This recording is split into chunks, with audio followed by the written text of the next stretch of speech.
Hello, everyone, and welcome to our podcast. My name is Nafisa, and joining me today are my team members, Varsha and Ayan. Today, we'll explore how socio-economic inequality shapes opportunities, societies, and the development of nations around the world. Varsha, could you please explain what socio-economic inequality actually means? To understand socio-economic inequality, let's imagine two children born on the same day. In the same country, both are intelligent, ambitious, and full of potential. Yet, from the moment they enter the world, their lives begin to follow very different paths. One child is born into a wealthy family, they attend high quality school, have access to healthcare whenever they need it, own a computer with reliable internet access, and receive support to pursue their goals and dreams. The other child, however, is born into poverty. They may struggle to afford school supplies, lack access to quality healthcare, and face challenges to meet their basic needs, despite having the same ability and aspirations. Their opportunities are significantly different. Now ask yourself, is success determined by only hard work, or does opportunity play a major role as well? This question lies at the heart of socioeconomic inequality, a global issue that affects millions of people every day. Socioeconomic inequality refers to the unequal distribution of resources, wealth, income, education, and healthcare and opportunities within a society. While some people have access to everything they need to thrive, others face significant barriers that limit their ability to improve their lives. These differences can be seen everywhere. Factors such as family income, social background, access to education, and location can significantly influence a person's opportunity and future outcomes. I agree with her point because the impact of social economic inequality extends far beyond personal struggles. It influences economic growth, social stability, public health, and national development. When large groups of people are unable to reach their full potential, society as a whole misses out on valuable talent, innovation, and productivity. As a result, inequality can create cycles of poverty that are difficult to escape, affecting not only individuals but communities and generations. Yes, I absolutely agree with you, and this is exactly why understanding socioeconomic inequality is so important. Today, we will explore the causes of socioeconomic inequality, examine how it affects individuals and societies, and discuss what can be done to create a better future. Because ultimately, the question is not just why inequality exists, but how much stronger our communities and societies could become if everyone had a fair chance to succeed. Welcome to our podcast, Born Equal, Living Unequal: The Impact of Socioeconomic Inequality on Society and Development. To get a better understanding of this topic, we have invited few guests who will be sharing their personal views and insights on socioeconomic inequality. Hi, my name is Varsha, and I'm going to ask one of the workers in my college some questions about his experience in poverty. Which has had a bigger impact on a person's future, talent or opportunity? Hello. To be honest, I saw how usually opportunities play important role for job because if you have good talent and everyone see how you work very hard, it can help you anyways. Because if you have opportunities like good connections and friends who can help you, it's more easy way. So nowadays opportunity is more important than talent. Okay, thank you. So now the second question is, how does inequality affect education? When I was a child, I found how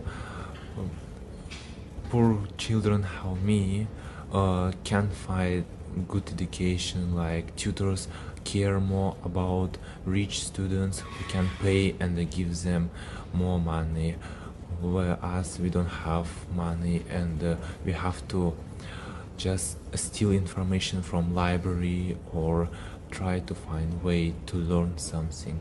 But anyways, we don't have too much opportunities to study. We work in early age. Okay, thank you. And now the third question. Do you think free education alone is enough to reduce inequality? To be honest, that's a difficult question because every time thinking about free education, it's not enough to get good education. For example, in foreign countries, more knowledge and experience, while in other poor countries we don't have opportunities to get knowledge and just find way to study abroad. So free education not enough to get more information and good job in the future. Okay, thank you. And now I'm going to ask another question. If you think about your daily life, what is the hardest thing about moving out of poverty, which is like out of being poor, even when you're working so hard as you can? I think it's again connections when you have rich friends who can just tell something about you good for other companies. It's good way for achieving more goals. If you work very hard, it's still not enough because you have to show how is it, and if you looks like rich and provide them how you strong, people will take their own friends on own workplace. So if I'm dreaming about good job, I have to get good connections. Okay, next question. What opportunities do you wish you had as a child that might have changed your life today? I think it's rich parents who could give me good education and enough time to show me how knowledge is important, and don't waste time for games with friends or just spend how I want. Because before I found how even rich people didn't study it but still get knowledge, which still important. So I would say good mindset and rich parents who could give me good education. Okay, and then this is the last question. If you could change one thing in our society to make life fair for people in poverty, what would it be? I think it's don't care how a person looks like, and just be everyone equal. It can be how someone more equal. We are all people, and we have to understand how life is difficult, and understand we have to care of each other and help anyways, rich they or poor. So firstly it's care, and second help each other anyways. Thank you. I'm going to talk to the next person now, the second interviewee, and she's one of my friends in Wollongong, and her name is Tanya. So now we're going to ask her 6 questions. The first question: if you look honestly at your life, what are the key opportunities or advantage you had that most poor people around you never got? There are 3 opportunities which I have. One is education. I can travel from my home to the uni from car itself, rather than most of the uni students traveling from metro. It takes more time in metro and efforts. Second is my health. I can I can travel to I can go to doctor whenever I want, since half of the people they just take medication, and they don't go to the hospital and take the medication and substitute diagnosis and all. So yeah, and the third thing is I can travel to any place. It doesn't take me a long time because I will travel from business flight. Yeah, so it's a good thing. Okay, next question. Can you recall a moment when you realized your wealth gave you access to something that most people could never reach?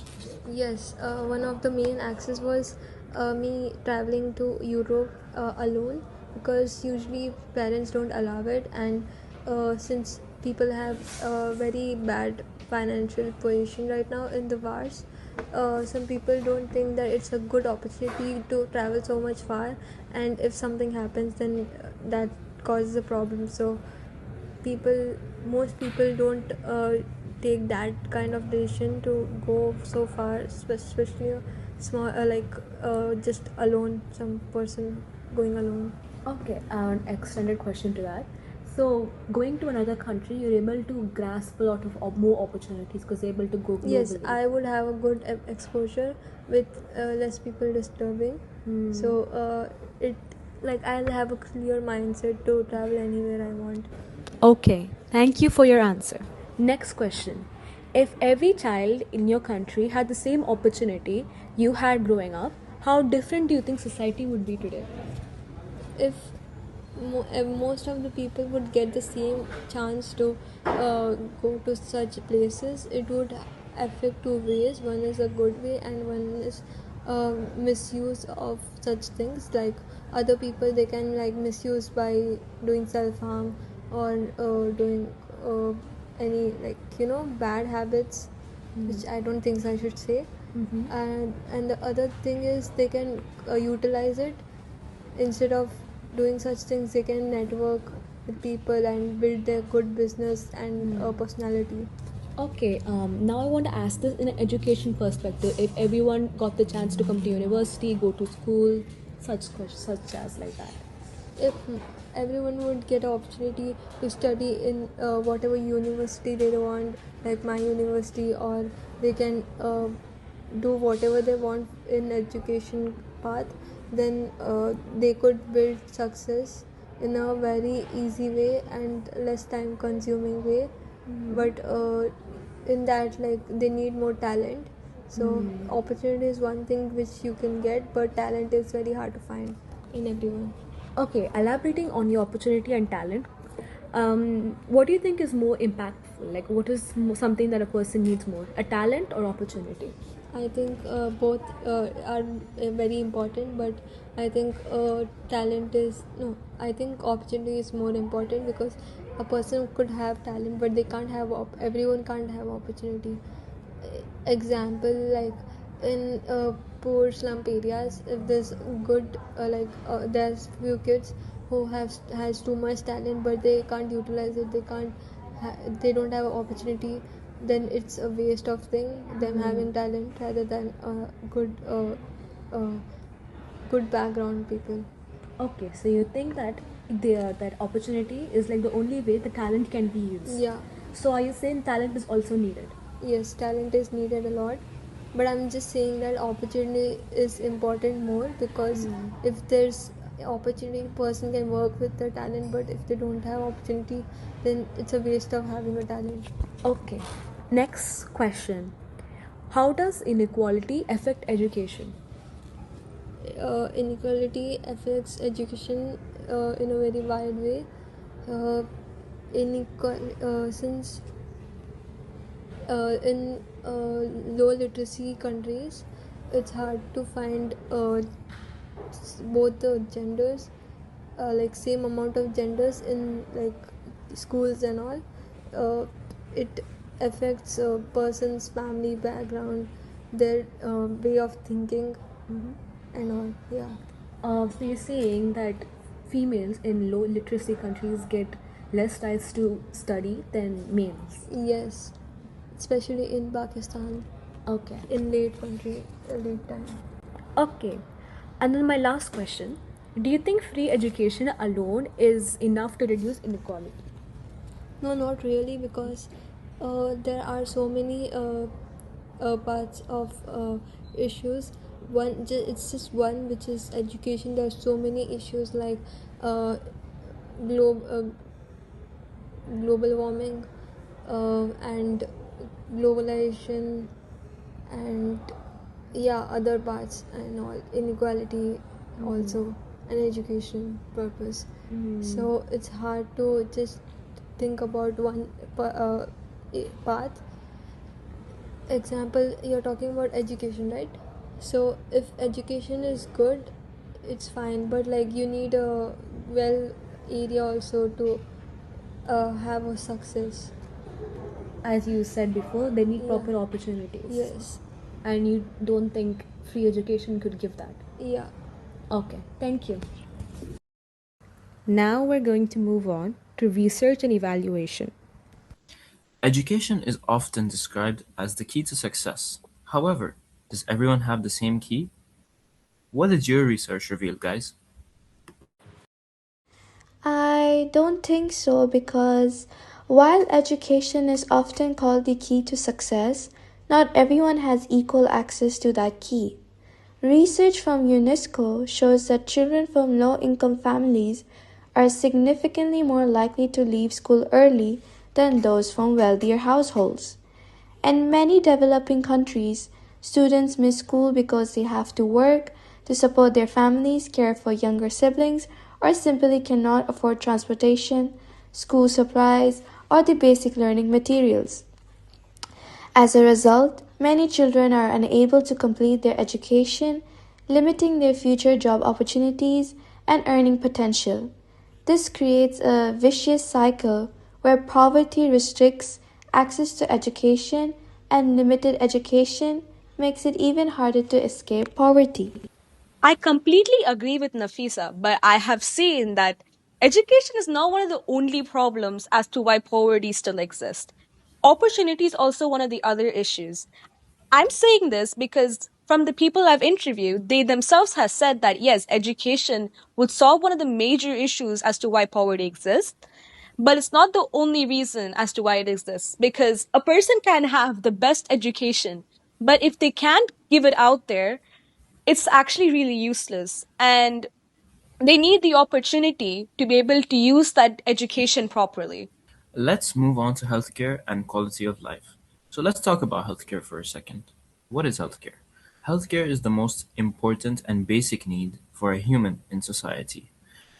Guys, how does socioeconomic inequality affect health? I believe socioeconomic inequality affects not only people's income but also their physical and mental health. The World Bank highlights that poverty is not only about a lack of income but also about limited access to essential services, resources, and opportunities. People living in disadvantaged conditions may experience poor nutrition, unsafe living environments, and reduced access to healthcare, increasing their risk of physical health problems. At the same time, financial insecurity and constant struggles to meet basic needs can create stress, anxiety, and emotional challenges, affecting people's mental well being. These health disadvantages can continue over time, influencing education, employment opportunities, and overall quality of life. I agree to these points, and the consequences can last generations. Children who experience poor health and nutrition early in life often face difficulties in learning and development, which can affect their future educational and career opportunities. So now we're going to move on to employment and income gaps. Many people believe hard work alone determines success, but how much does someone's economic background influence their employment opportunities?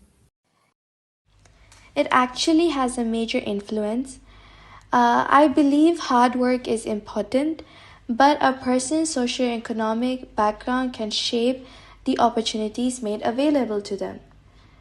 The World Bank's Poverty, Prosperity, and Planet Report 2024 highlights that unequal access to opportunities can prevent many individuals from improving their living standards. Similarly, Jombani and Sanchez Carrera 2023 explains that limited productive capacities can contribute to poverty traps, where people struggle to escape low income situations. This shows that inequality in employment is not only about individual effort or ability. Even when people have potential and motivation, unequal access to resources and opportunities can lead to a very different outcome.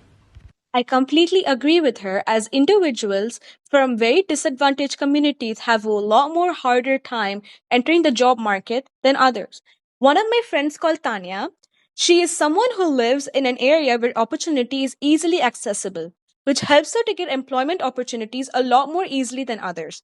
And this proves that even if your talents are really good or even higher than the others, opportunity is very needed, as you could be very talented at a certain field, but without opportunity, it cannot be shown and used properly to get the certain employment that you need. And this is really important information because this is also sometimes referred to as the opportunity gap. The issue isn't only in differences in effort, it's differences in the starting positions. Now, let's move on to the poverty traps and economic cycles. Many economists discuss something called a poverty trap. Guys, could you explain this concept? Yes, of course. A poverty trap occurs when people face ongoing barriers that prevent them from improving their economic situation. For example, a low income family may not be able to afford quality education or skills training. This can limit future employment opportunities, resulting in lower income and making it difficult for the next generation to access better opportunities. Researchers Jombani and Sanchez Carrera explained that these cycles can continue across generations when productive capacities are limited and opportunities remain unequal. In other words, poverty is not always the result of individual choices. It can be reinforced by wider social and economic barriers that make it difficult for people to break the cycle. This really changes how we think about poverty because many people assume that poverty results from poor decision, but structural barrier often plays a major role. As we come to the end of today's podcast, it is clear that socioeconomic inequality is more than just the difference in income or wealth. It affects people's access to education, healthcare, employment opportunities, and overall quality of life. These circumstances into which a person is born can significantly influence the opportunities they have throughout their life. I would like each of you to share one key takeaway. What I understood from this podcast is that there's two main reasons or more as to why inequality exists. But the one we have seen in this podcast is education and opportunity. Opportunity is needed because a person can be really talented, but if they're not able to get the opportunity to utilize that talent or skill properly, it's waste because they can be very talented in a certain field, but they need the opportunity to utilize it. Otherwise, that talent will just be with them with no use. And education is very needed because job requirements is literally shown that you need to have at least a master's degree or school education to get into a job. And without education, these people cannot really get a job to be able to even get out of poverty. And that's the reason why a cycle still exists. Because without education, they're not going to get employed. And without getting employment, they still will be poor. And if they're poor, they're not going to be able to escape poverty. So, in short, we need to find a solution that a person can get education and enough opportunity to escape poverty. In my opinion, inequality is not an unsolvable problem. Through investments in education, healthcare, job creation, and equal opportunities, governments and communities can also help create a fair society. Reducing inequality is not about making everyone the same. It is about ensuring that everyone has a fair chance to succeed, regardless of their background. Before we end today's podcast, let's return to the story of two children we imagined at the beginning of this podcast. Both were born with dreams, talents, and potential, yet their future may be shaped by opportunities they never chose. Hence, we would like to leave you with a question. If success is determined not only by hard work, but also by the opportunities available to us, what responsibility do we have as a society to ensure those opportunities are accessible to everyone? On that note, thank you for joining us as we explored the impact of socioeconomic inequality on society and development. We hope this discussion has encouraged you to think critically about the challenges many people face and the role we all can play in building a more inclusive world. Thank you.